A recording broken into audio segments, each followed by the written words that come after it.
Hey there, scallywags. We're gonna do a .flow abridged. You have to forgive me though. I haven't done an abridged in so long, so I'm gonna have to pick up from where I'm used to doing things. Though it's probably gonna be a lot different than it was before. I've picked up some new tricks and stuff. You'll probably like it. .flow. Those of you who don't pay attention or are watching this much later in the future, or simply just don't pay attention to every single thing that I put up, that's fine. I understand. But I've just recently completed this game, and it was pretty badass. We're going to go back to its roots, though, which would be Yume Nikki, which is what this is based off of. You know, it's a fan sequel of the game. So where would I even go without explaining that one first? So let's go there. Yume Nikki was a game that I played back in mid-2015. It was an RPG horror developed by a dude named Kikiyama, and I loosely use the term RPG horror in this because the game was more centralized around the person being lost who was playing their game and exploring a really vast and crazy looping world of dreams that you had no idea where anything was. You didn't have that quite clear of an objective other than that you had to find all of these effects scattered throughout the world in order to do something. It's not even really insinuated, I don't think, how to complete the game, although I'm pretty sure that I'm wrong about that. This is what made Yume Nikki so individual of a game, was that it appealed to the player's sense of wonder, their will for adventure. You're in a completely different world that you had never seen before. There were things that looked similar to stuff you might have seen elsewhere, but all in all it was entirely different and you knew nothing about anything, and you were completely confused and yet mystified at the same exact time, with a lot of mixed feelings throughout the game. This is what Kikiyama was aiming for when he made this game to begin with. Or maybe he didn't, I don't know. I have no idea what the man was thinking. I'm not him. The point is, he made a really great fucking game. Yume Nikki had an interesting ending, however. Wait. Spoiler alert, everybody. You've been warned. You need to key out now and click the link that I have set up below if you don't want to see the ending to this. Anyways, so Yume Nikki had an interesting ending in that you begin this game with a bunch of questions, you know? You wonder what your character is. Who's Madatsuki? Why does she dream? What is all of this? Is there a meaning behind anything that happens in this game, or is it just a bunch of weird random shit? Are you just playing LSD Part 2? Because if you tell me about this shit. Anyways, this silent protagonist that you've somehow gotten attached to throughout the game, despite there not being anything to really go off of to get attached to her about, kills herself at the end of the game. Or at least it's heavily insinuated that she does that. Which leads to a bunch more questions and no solutions to anything. The best way that I can explain this is like I explain it to everybody, really. It's similar to Dark Souls in that this shows you little to absolutely no lore in the game, because there's nothing to really back up on anything. They show you just enough for you to form a opinion of what you think might be going on based off of cryptic hints, but there is no solid anything on this game to even be called lore. So now you have even more questions than you had at the beginning of the game. I think it's a fair assumption to make that this is probably the strive behind a lot of Yume Nikki fan games that came out thereafter. It had a very unsatisfactory ending that didn't answer a lot of the questions that you had throughout the game, and let's be honest, everybody wants to see a happy ending. Come on. This brings us all the way back to where I had started at the beginning of this abridged. .flow was a game that was created by a dude named LOL, or that's the publisher anyway, in '09, about 5 years after Yume Nikki, and it's one of the more credited sequels, or fan-made sequels, to Yume Nikki. Definitely one of the more popular ones.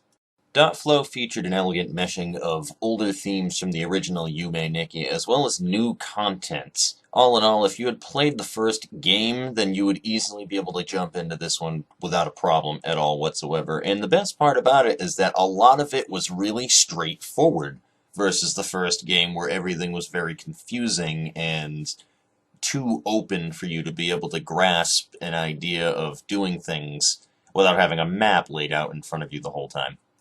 .flow instead focused on other elements that Yume Nikki didn't really touch so much upon, and that was the darker areas of horror, just in general, really.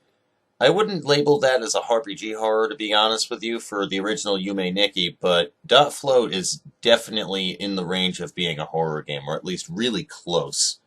The environments were overall just creepy in general. There was a lot more blood, more violence. It was creepier all around everywhere that you looked. It was a darker color scheme, you know, and not really many vibrant colors were used. It was a very low intensity game just in general. Even the main character is simply black and white. I mean, what the fuck is up with that shit? This slight change in ambiance actually lets you forget for a little while, even if for just a brief moment, that you're having to backtrack when you go through zones, and it seems just a little less tedious for you, which is great, really, especially in a Yume Nikki game. What's more interesting to me is how, as you're going through the game, it kind of has a flow with the layout of the environment, the effects, the idle hints that you get from passing through place to place. You feel like it's actually telling a story, unlike in the original Yume Nikki, where everything was just completely random and didn't really make as much sense. The game itself seems to follow a good rhythm, a flow, if you will. That was terrible.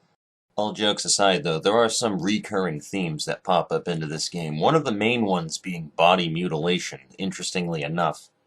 More interesting to me as well is how Sabitsuki assumes an alter ego of sorts named Rust at the end of the game once you get all of the different effects, which literally looks exactly like her, but with some slight shading. I wound up digging up this photo when I was looking it up online. This adds on to the question pool that you wound up building up from the very start of the game. Although not really answered completely fully in this game, it's a lot less of an open book than it was in Yume Nikki, and I'll explain in a moment here. At the end of this game, no, I'm not doing another spoiler alert, it's an abridged for God's sake. Anyways, at the ending of this game, what seems to make sense to me really is that you kill off your alter ego Rust before moving up to the roof, where all the other endings take place in this game, really. And pretty much the main thing that you get across here is that you wind up losing all of your limbs, and it seems to play out what is a happy ending, more or less. You get to see everything that you had seen prior going through the game with all of the characters that you had bumped into prior, and all that other stuff. Now, if you're a semi-rational thinking human being like myself, you're probably thinking, how the fuck is that possibly the best outcome that you could get in this game? Well, a lot of fans believe that it's a hint out that you had a disease where that was the only way that you could have really survived it, and it was a very terminal illness, probably cancer. By removing one's limbs, it allowed it to no longer spread throughout the body, giving her a life where she was able to live it out. And although very dark and serious, it does make sense as to how that could be a possibly good outcome towards her situation. There are far more fan theories involving the different things that you see throughout this game as well, many being that she was in a gang beforehand, that she knows Smile personally, possibly even related to them in one shape or another, but honestly I think it's all speculation and there's not really that much hinted on, really, in terms of concrete evidence, but I definitely believe that the creator of this game was trying to portray some form of illness in Sabitsuki where that was the only outcome where she could have survived it in the first place. All in all, my point being put across is that I really enjoyed Dot Flow, and there was just a certain feel, a soul, to this game that I just couldn't really explain during the game. It's kind of hard to play a Let's Play and also explain why you enjoy something, all in the conclusion that I get at the last second while I'm recording. Because I don't really take a break and then record them afterwards. That's usually why I do these abridges, to be honest with you, is to catch some points that I forgot initially. I know this abridge is probably not what you were expecting, but honestly, there really isn't any hardcore lore that is thrown at you in any Yume Nikki fan game, or just Yume Nikki in general, so I figured that this would be something that would suffice, because I really do like the fan base for Yume Nikki. They make some amazing things, and this being one of them right here, so I figured that I would do something that was a little bit of a shout-out towards that, you know? As far as I'm concerned, any horror game that makes me jump out of my skin or makes me completely irrationally not wanting to have anything to do with that game because it's that creepy and doesn't have Demon Bob Marley inside of it is definitely worth a shout-out. So, good job, lol, and I think it's about time that I wrap up this abridged, guys. So, thank you for watching, really, assuming that you had gone through the whole entire thing and listened to me ramble for probably 12 minutes or so. So, take it easy, guys, and catch me in the next video. Bye.